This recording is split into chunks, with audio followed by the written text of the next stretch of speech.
Dun, dun, dun, dun. Now it's Brett. So, good evening, ladies and gentlemen of the board. I want to, first of all, thank you for inviting me here to present my budget. More importantly, I want to actually thank these two guys.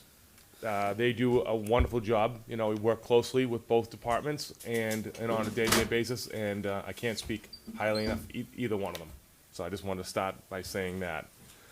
Now I can get into my presentation, which you're going to see a common theme across the boards. You know, different capacity, because I can't compare myself to fire, I can't compare myself to police, although we do provide aid to police and fire whenever they need assistance. So when they get a call, we also get a call, and we also respond to whatever they need assistance on. I like to start always to highlight some of our accomplishments. I have a lot of talented men and women that work really hard on a daily basis. They take pride, and like we just mentioned, that a lot of my employees live in town. So they take pride in what they do. And the employees who do not work in town kind of go a little bit extra above because they want to make sure that what they do well. Even though they don't live here, they take pride in what they do. Next slide, Dennis. Some of our accomplishments this past year, obviously, our roadway paving. So here we got a list of streets: the Country Club, Lexington, Butler, Jones, Standish, Cabot, Governors, Barbara, Highland, Norville, and Rowe. Typically, on a typical year, we did 2 miles of roadway paving this past year. That is an aggressive year, sometimes a little bit over. Usually we're about 1.5 miles, a little bit over that. So we had an aggressive year, part of our pavement preservation. And we always want to continue paving our roads to keep them in as best a condition that we have. A part of that, next slide please, is we also do our yearly road crack sealing. And the crack sealing that you see here is, they also call them tar snakes sometimes, but they help seal the cracks in the roadway so we don't get water intrusion, therefore in the winter months would start causing heaving, causing potholes. So we do a crack sealing program yearly. We try to do it, you know, sometime between mid to late spring, summer. Again, we always want to try to improve to the best of our ability the roadways and try to keep them at an optimal level. Next slide, please.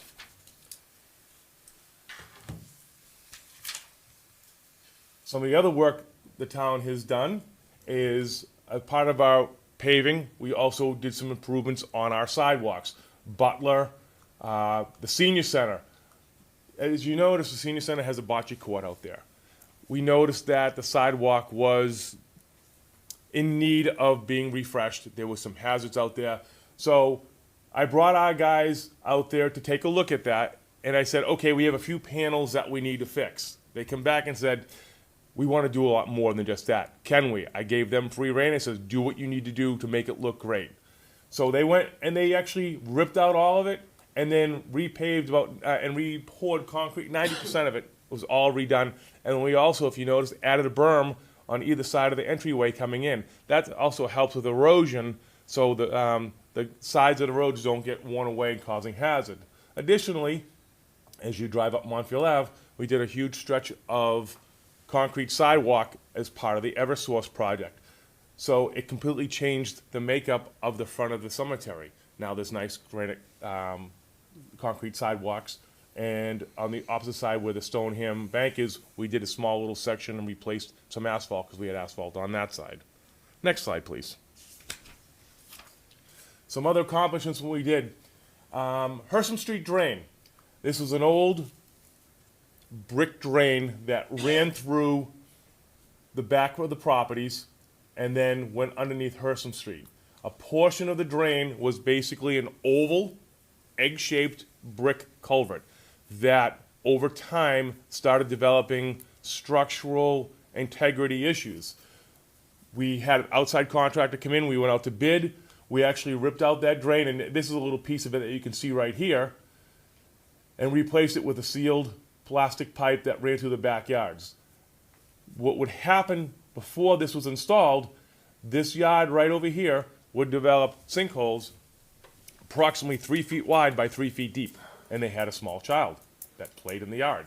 So we knew we had to do something and do something quickly.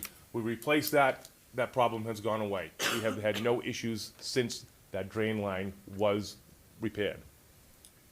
Next slide, please. Some of the other accomplishments that you don't typically see are sewer rehab. Now, we've done many phases of sewer rehab, actually so far up to 8, through the various points in town, and it's difficult to see on this map, but we have areas in here, up through, all through town, where the unseen utility that no one really knows about until there's a problem, that we have to maintain. A lot of these areas are old clay pipes. Over time, and typically in the late 1800s, 1900s, 1920s, they are 2-foot sections of clay pipe. When they put them together, they use mortar. Over time, with soil conditions, that mortar erodes.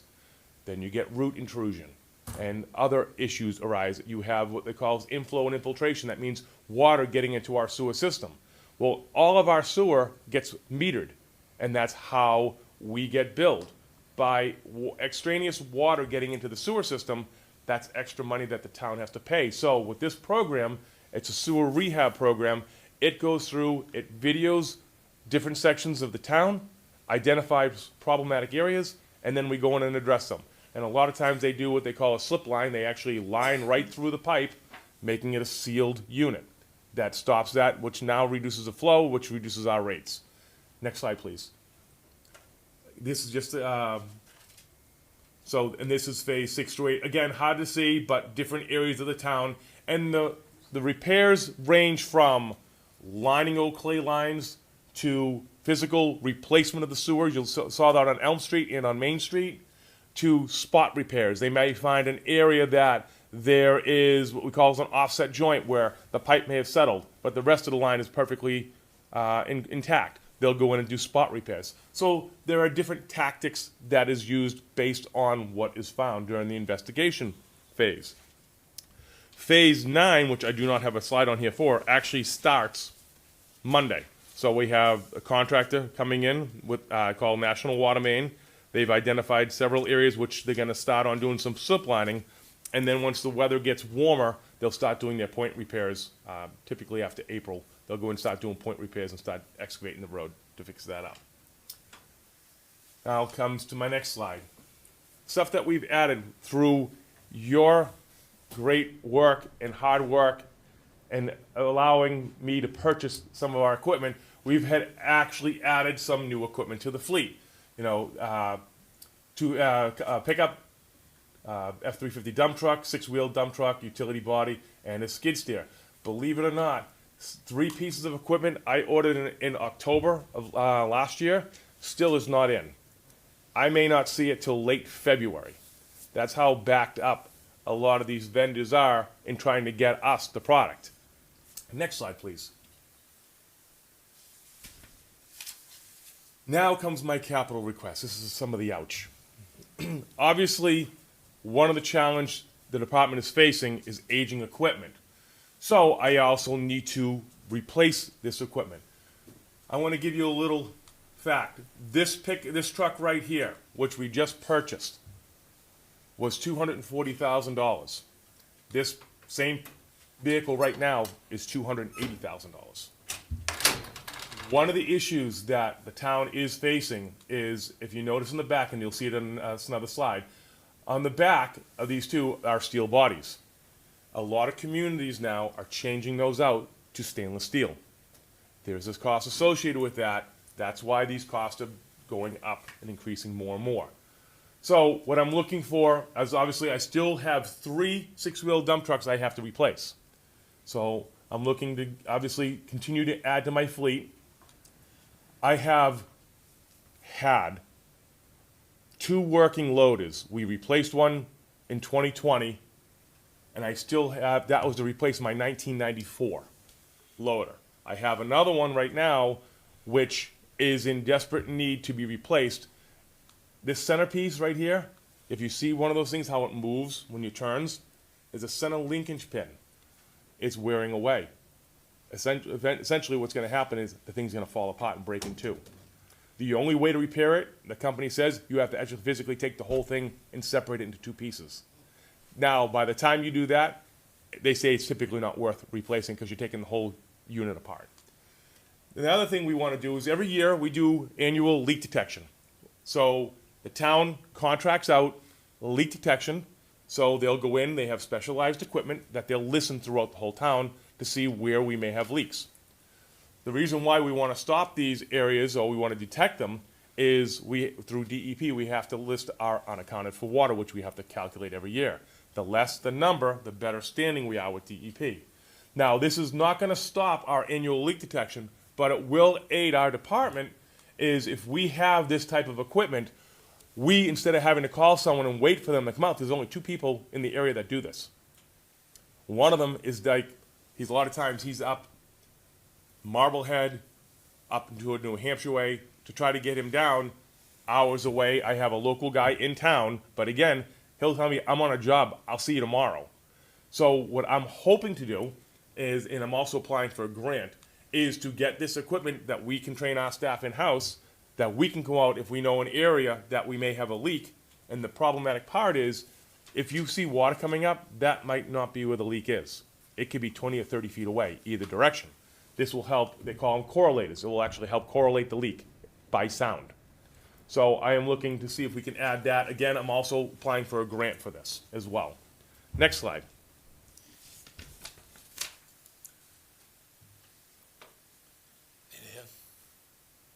So, my challenges. Aging equipment. Again, it's something that you've heard me repeat over and over again. Here's a list of aging equipment, and I want you to pay close attention to these dates.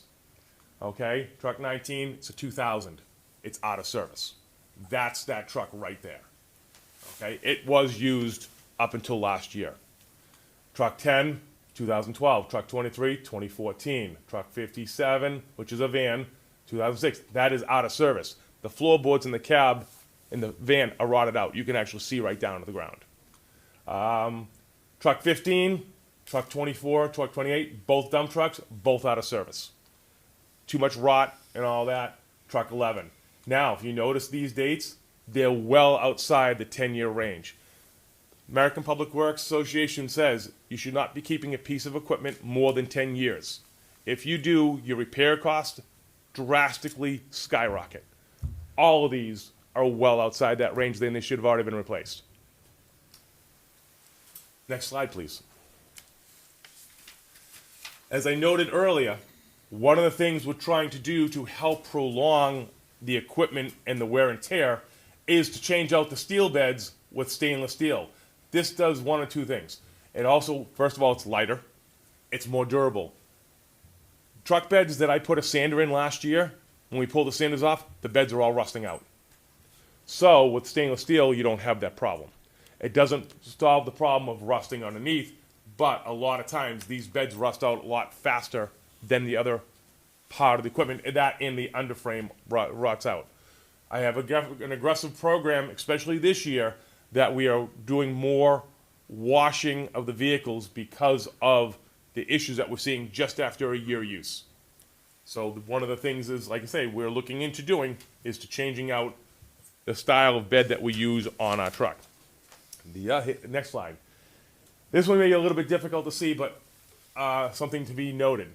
So we have a list of communities here and the staffing personnel.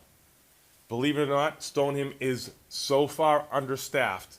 Right now, I have 27, that includes administrative staff, that is budgeted.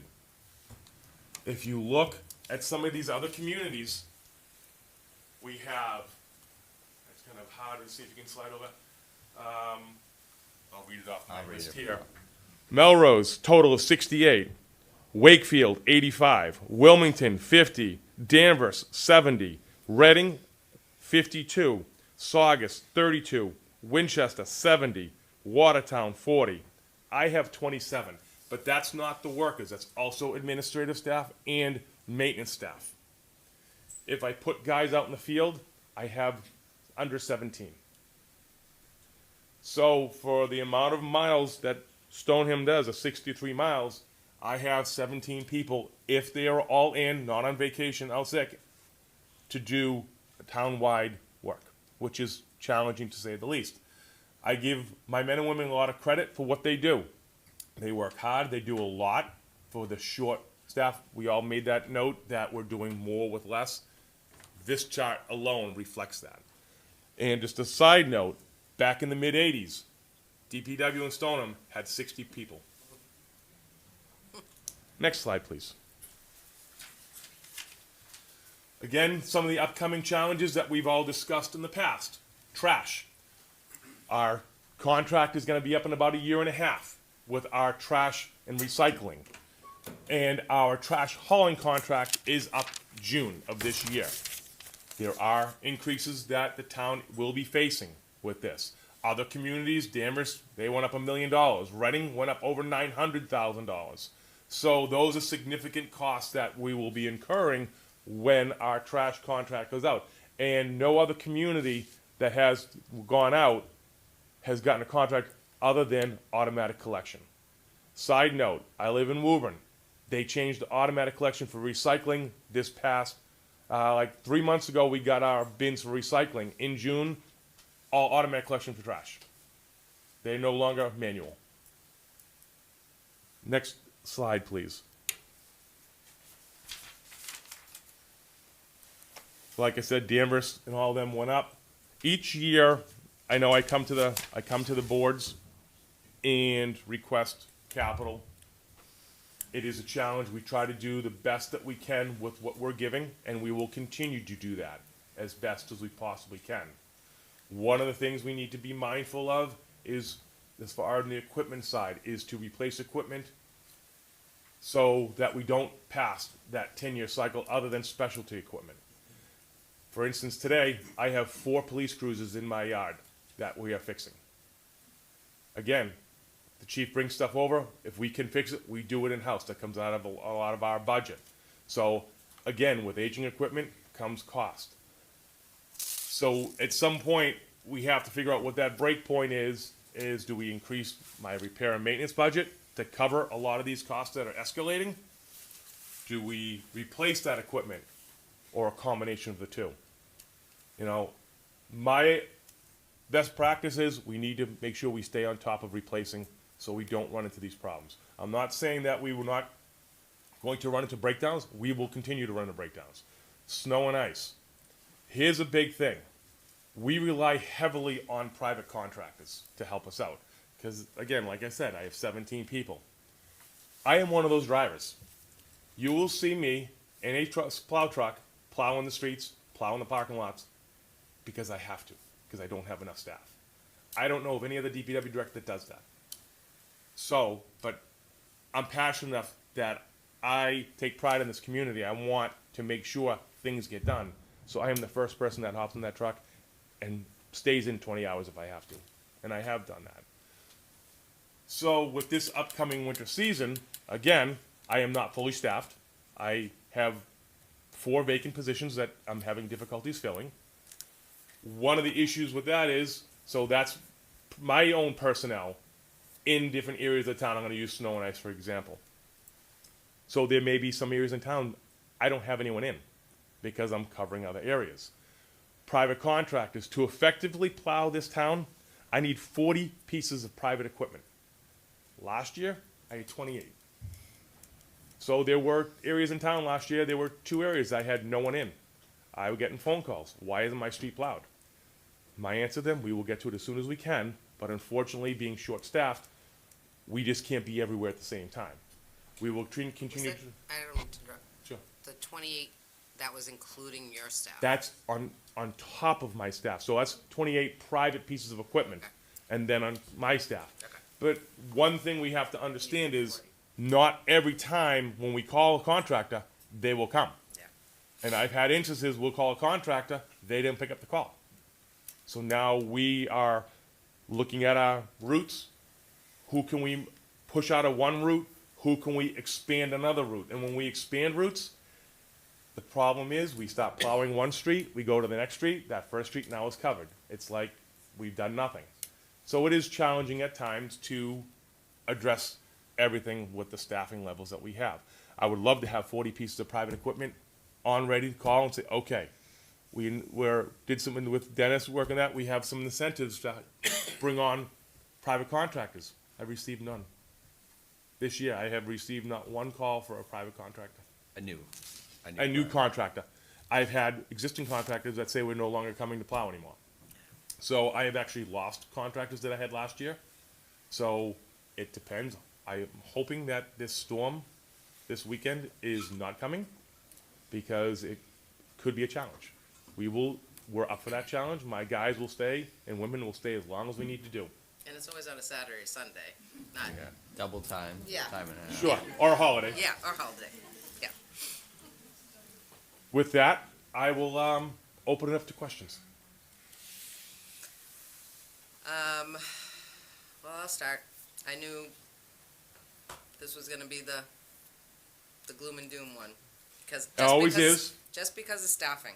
Yep. Just staffing alone, to me it's just unacceptable. Again, we have great workers who are dedicated to our town and will,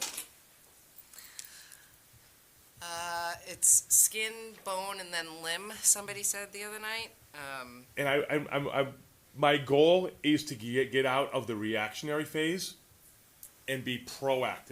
Yeah. But unfortunately, with the staffing, I'm basically maintaining. Yeah. That's it at a bare minimum. I would love to do more. And I know one of the questions, Ramey, you're probably thinking, well, what is that magic number? That is a very, I think you said 60. well, that is a very difficult question to answer. And here's my thought behind it. Say we're going to give you 10 people. Well, I could bring in 10 laborers. Okay, great. But those laborers can't do everything that I need them to do. So that means now I have to take what I have in-house and either promote people to positions of things they can do to watch over those laborers. So it's not like I can bring a laborer off the street and he's like, okay, he's gonna go operate all this equipment. Doesn't work that way because of union and contractual agreements that we have. So we have to look at the internal structure of the department staffing and say, okay, well, if I bring in 10 people, well, I need 2 more foremen. So I need to have someone that's capable of doing foreman's work to oversee that. Or I may need to have, include additional operators. Because with every crew, I should have a foreman, I should have an operator, a master craftsman, and then laborers. Typically, 5-person crew is standard. Most of the time, I operate with 3. So it's a structural. It's both. It's the personnel part, and it's also the staffing structure. If we do make sure. Now, when they had 60 people in there, the town also did their own trash. The town collected all the trash, so they had a whole group and division just on that alone. I would love to have a whole group of people that I can just do nothing but sidewalks all year long. Would love to do that. The unfortunate side is I'm lucky to do repair work. And that, for us alone, was a lot to do this year.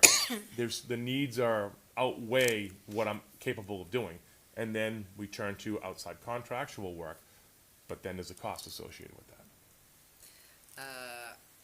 Interesting. You just said that we used to do our own trash. We used to do our own trash, yes. Now, again, there's a lot of things that have changed over the years. I don't think you'd ever get any type of approval to do that anymore, just because of the industry and the makeup of it and all the regulations to follow through and all that. And even like we're looking at our hauling contract, which is up in June. So I've already reached out to one vendor to get some pricing. Because right now, the vendor we're with, I believe we pay $103 a ton. I'm getting proposals right now because that's something that we have to review and to either engage with this new vendor or, get proposals from our existing vendor. Those are the things we got to look at. Is there any type of cost savings there? To put a facility online, like if we take our trash goes to Haverhill, well, they burn it, they incinerate it, and then it's hauled out. If they have 2 burners and they want to add a third burner, 10 years. And that's just to get through all the DEP and EPA regulations, not including the cost just to build that burner. It's a 10-year time frame from when you first think of it till it probably would start up. So there's long-term, you know, goals and all that you'd have to look at a little bit more closely. But we know trash is going to be a big issue. We know we're something that we're going to have to deal with, like a lot of other communities around us too. Okay. I know mine wasn't as fun as police and fire. But you met the No. time requirements. At the time, yes, I did. I was way under. I guess it's for Dennis, the 4 vacancies that are current. Are So, they staying current? I've communicated to Brett that we'd probably have to at least take out 2 of the current vacancies. So, yeah, again, it goes from 22 to 20. And I think the fundamental, I hope people are seeing that maintaining the services is at an insufficient level, you know, across all of the town. And it's expensive just to maintain our level services. So we know that there's going to be an upper threshold of people's appetite about what they might consider for a tax bill. So some of these ambitions that we're talking about are in terms of millions and millions of dollars above and beyond. So just something for us to consider maybe at the tri-board or. Well, again, I don't know if you guys have any questions. Yeah. Go ahead. Brett, thank you. You know I'm the biggest pain in the neck out of the board calling you for stuff. But You got anyone on the board is welcome to call. I've been saying it for years, how if we had a sidewalk crew, because you showed the job that they do. They do it better than any outside contractor coming in. You have a great staff there doing, and even the berms that you guys do. And You have the equipment, you have everybody, you have the personnel. It's too bad. So when you just said, don't have enough of the personnel to do that, or enough of the talent. 'Cause Right. it's really like the sidewalk crew. It's one guy that runs that. So to do that, I would need more experienced, talented people that can do that to, you know, carry that forward. so But, yeah. when we used to have the trash, I believe there was only 2 trucks back then. So if there was 60 employees, at the most, they'd put on a truck as 4, maybe. Most likely, again, Maybe. I wasn't here back then, so Right. I couldn't speak But to that's- but how the that's- makeup was. That's 52 people, if you minus the trash, and you're at 27. Yep. That tells you something right there. I mean, I don't know. And It even just- like, it just seems like- even in our garage, when I took over, I had 4 mechanics in the garage. I have 2. Two now, yeah. And that's what we're covering, the 80-plus pieces of equipment that DPW does, then on top of that, also fire, police, and senior. So we're still trying to do what we need to do, you know, on a daily basis, and there are vehicles in there every single day. There's not one day in there that there's not something in there that needs to be PM'd, repairs, whatever it may be. Every single day that they're, like I say, 4 police cruisers over there today. On top of my other stuff that's in the shop that still needs to get fixed too. But a lot of times when a cruiser comes in or whatever, if we can get on that, we stop what we do on ours to get theirs out because we know that there's need to get on that road as soon as possible. Also, it depends on the nature of what needs to be done. Sometimes it has to be sent out. But a lot of times we stop what we're doing on our equipment, sacrifice that to get them back on the road quicker. The water and so, obviously, you know, thanking the guys that work there and women, just because you're so short staffed, and they take pride in everything they do, even with the common lights and everything else. It's like, it's beautiful. They do. They take the time. They As do you it right. looked out there, I've heard nothing but fantastic It's comments. unbelievable. I give them my vision, and I say, this is what I want to do. They go, and every year, they up it. Every single year. And this year, it looks phenomenal out there. So And I actually want to do more next year. yeah. So we talked about the, did we talk about the water services going into the houses if they break and whatnot? Was there a grant? Was there some type A of? role for lead service connection. Well, lead Yes, services, yes, yeah. that- The town removed all lead services. We have no lead services. We are certified lead free. So we have no lead services to any residences in town. Yeah. So that was one of the big goals. DEP, and this all stems back, and I don't want to take up time because I know you have other things on your agenda. This all stems back from out west. about the water issues, which kind of piggybacked and followed through, lead is unsafe in the water. So DEP was mandating that all communities have to have lead removed, and they give you had to have an inventory of all your services done by this past October, and you have a 10-year time frame to remove everything out of your system, completely. We, with the help of the select board, we actually secured funds, and I had a private contractor come in and just go and remove them all of ours out of there. Just get them done. We don't want to worry about it later on. All done, and we certified and sent our inventory in, so we don't have to worry about the regulatory component if we have an exceedance level, which we test lead in our system every year. And if we exceed that, now we have to deal with a whole another regulatory side of things and how we have to treat that. We don't need to worry about that. Did we have to pay for that? The town paid for that, yes. We did? Yes. I thought there was something that we can get away with it. Well, there were grants out there, but the time I took for me to secure money for the grant, just the funding that the select board appropriated, I had it done in a fraction of the time. It was through Good, yeah. And like Boston, they probably have over 3,000 Yeah. lead services that they have to remove. Other communities, I'm hearing, they're starting to dig through their records to determine what's lead and what's not. So now they have to go through a whole investigative process, which is very daunting, which takes a lot of personnel and time. I won't keep you. I just want to say one thing. It's nice seeing that you three here with Maria, knowing that you guys just hang, you don't have to do your presentation and take off. I think that's awesome. It means a lot. Any questions for Brett? I would just say, I really feel like your staffing level is at a point where laying out what you would do is that bigger structural question of what, because it's so low. The question of what functions are we just not doing? Exactly. And what supervisory staff, like it's whole building whole units, and like what things do we just not do today because the staffing levels are so low that we could have be doing or that we used to do, and then what money do you need to run that business unit, that unit here, because you're going to need funding. If you had a whole team of sidewalk people, they're going to need the money to buy the stuff to build the sidewalk, and same thing if you had a whole team of people just doing roads all the time. Or more people doing that, they're going to need supply. They're going to need money to actually fund that endeavor more, along with the people. And so, I feel like it's a slightly different position than police and fire, and who have their own needs. But you're at such it's almost like you've got a structural problem. You're operating, you're like the patient's on the OR table right now, and Gotta cut off the limb. And we were having this discussion earlier today, myself and my deputy saying, okay, what do we need to do? I'm like, well, I can tell you what we need to do, but what realistically can we do? yeah, And it's- what we have.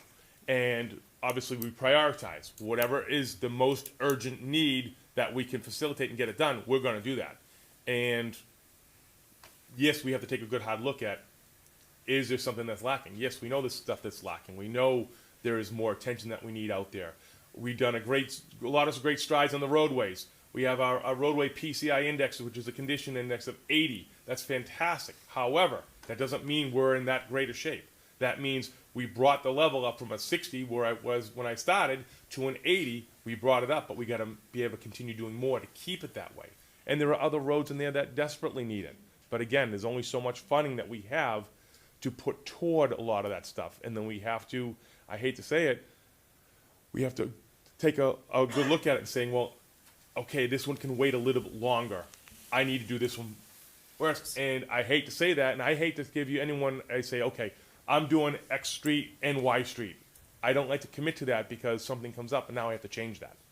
And I've had made those promises in the past. It has come back to bite me saying, hey, you're supposed to do my street. Unfortunately, something has come up that prevented me from doing that. So I have to take a like a holistic approach and look at it as a whole to make sure I'm maintaining and improving. And that's a fine balance to walk. Waverly. I'd like to be. Dennis made the point that there's going to be realistic. Realism is going to show up when we talk about what we can do. It is millions of dollars we're talking about here. But I also think people need to be presented with the range of options, the range of the menu of things that they can look at and say, that's really important to me. When we have these public conversations about, police needs this, fire needs this, DPW needs this, schools need this. What is your prioritization? You know, what things do you are you willing to fund? How much can you fund? We probably can't fund everything, but what can we do? What are you willing to do? You know, and so we need to have them on, we need to have that on the menu. So I didn't even love bring up. hearing it. I didn't even bring up the DPW building. That's for another discussion for another time, because I know there are other priorities, but I haven't even brought that up. Because we get severe structural issues with Public Works. But again, that's for another time, because there are more pressing matters, and I would say fire station before my building, but again, it's something that So we is do gonna come down. combo, fire station, DPW, the whole yard. Public safety. Thank you. Well, again, thank you for allowing me to present, and Thank you, again, Brett. anytime you have any questions, please feel free just to pick up the phone and call. I will just say one more thing. You know, a lot of the stuff, like you said, like the sewer stuff, we as residents don't see that. But you'll notice a tree is planted, right? Like Oak Street was done, what, 2 years ago? You planted 68 trees this year. There you go. See, there's like those little things that really help. Yep. You know, nobody sees the sewer, but Speaking of trees, when are you collecting the Christmas trees? Just while you're That's sitting this week. this week. It is this week. So Yep. we 6 to plant 10. trees and then we haul them away. There you go. Again, thank you, and hopefully you enjoy the rest of your evening. Okay, thank you, Brad. Thank you. Remy, Mayor? Yeah. So, we just sat here and listened to all of our departments, and we've heard about the schools for the last